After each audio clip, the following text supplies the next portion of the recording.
Vale, vamos a entrar ahora en la relación que puede haber entre todo ese ocultismo del que yo he hablado, esa magia babilónica que pasó por el reino de Jazaria, luego a Europa Central, cómo ha podido influenciar el devenir político y cultural de Europa, que fue la que luego conquistó el resto del mundo por medio del imperialismo, cómo ha podido influir en Europa y cómo se ha inmiscuido en todos los aspectos de la religión, la política, etc. Estamos hablando del ocultismo introduciendo sus tentáculos en todos los aspectos de la vida humana.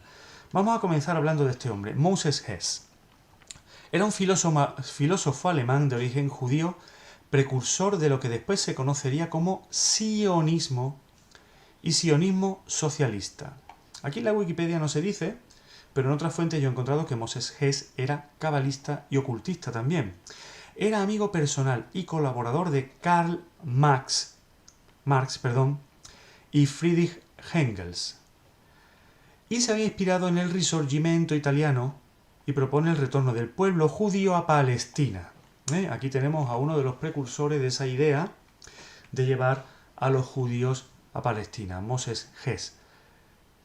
Precursor también del sionismo y del sionismo socialista. ¿Vale? ¿Por qué estamos hablando ahora del sionismo y del sionismo socialista?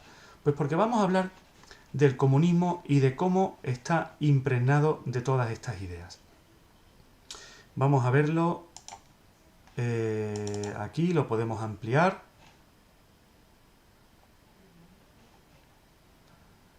Vale. Para ampliarlo tendría que compartir la pantalla. A ver. Quitamos esto y vamos a verlo.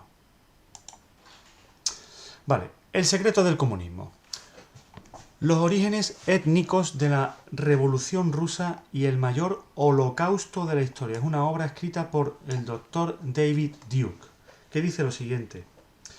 En palabras de Alexander Solzhenitsyn, el filósofo ruso, el hecho de que el mundo ignore y se desinterese de este crimen inconcebible es la prueba de que la información está en poder de los ejecutores.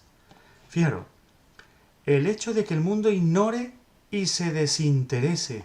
¿Qué hemos dicho cuando hemos comenzado a hablar de los ocultistas? Que su juego es la desinformación, el engaño, la mentira, y les interesa la ignorancia. Por eso el hecho de que el mundo ignore y se desinterese de este crimen inconcebible es la prueba de que la información está en poder de los ejecutores. Y sigue hablando Alexander Solzhenitsyn. Debe usted comprender, los bolcheviques que tomaron el poder en Rusia no eran rusos, odiaban a los rusos. Recordad que habían sido los rusos quienes habían echado a los jázaros de aquella tierra que habían ocupado. Odiaban a los cristianos. Empujados por odio étnico, torturaron y masacraron a millones de rusos sin un átomo de humano remordimiento. La Revolución de Octubre no fue lo que se llama en Estados Unidos la Revolución Rusa. Fue la invasión y la conquista del pueblo ruso. Más compatriotas míos padecieron crímenes horribles de sus manos manchadas de sangre que ningún pueblo o nación en la historia de la humanidad. No se puede exagerar, el bolchevismo cometió la mayor carnicería de todo tiempo. El hecho de que la mayor parte del mundo ignore y se desinterese por este crimen inconcebible es la prueba de que la información está en poder de los causantes, como ya dijimos antes. Y en el capítulo 3 de este libro se dice lo siguiente. Brotes de la misma raíz, comunismo y sionismo. Recordad que antes hemos hablado de este señor de aquí,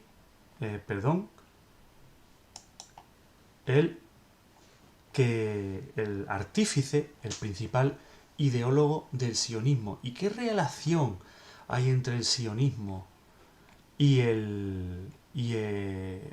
la Revolución Rusa? Y el comunismo. Vamos a verlo.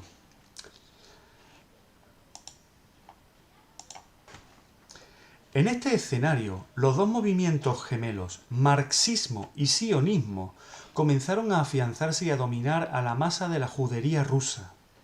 Irónicamente, el sionismo y el marxismo fueron difundidos por judíos alemanes occidentalizados. Judíos alemanes occidentalizados, askenazis. El sionismo, cuyo principal defensor fue Teodoro Herzl, arraigó en Rusia en la década de 1880, compitiendo con el marxismo. Cuyo sumo sacerdote era Karl Marx, nieto de un rabino. Al final, casi todos los judíos rusos llegaron a identificarse con uno u otro de estos movimientos. Y ahora leemos: terroristas judíos en Rusia. Un momento, que creo que me voy a tener que quitar yo aquí para que se pueda leer bien. Vale, vamos allá. Terroristas judíos en Rusia. Como resultado de esta fermentación política, surgió a comienzos de siglo una de las organizaciones terroristas más notorias de las que tenga conocimiento la historia. Se trataba del Partido de Socialistas Revolucionarios, PSR, dominado por judíos, que entre 1901 y 1906 fue responsable del asesinato de al menos 6 dirigentes de primer orden del gobierno imperial. Vale, pues tenemos aquí una relación directa muy curiosa entre un movimiento político que todos conocemos, que es el comunismo, y un movimiento político, digamos, político racial, ¿no?, que el sionismo. Ambos estaban yendo de la mano. Y lo dice Solzhenitsyn, el famoso filósofo ruso.